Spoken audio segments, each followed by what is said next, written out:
Nazira, Labbay, gaplashib olishimiz kerak. tinchlikmi? Nazira, sen yaxshi ayolsan. Rahmat.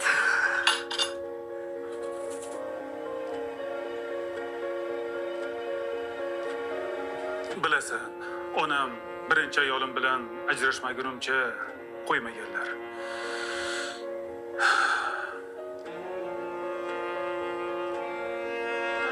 Lekin men uni yaxshi ko'raman.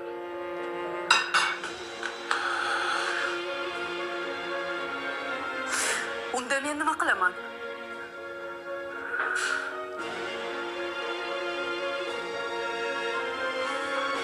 O'zi senga jahl ustida uylanganman. Meni kechir. Qanaqasiga jahl ustida uylanishingiz mumkin?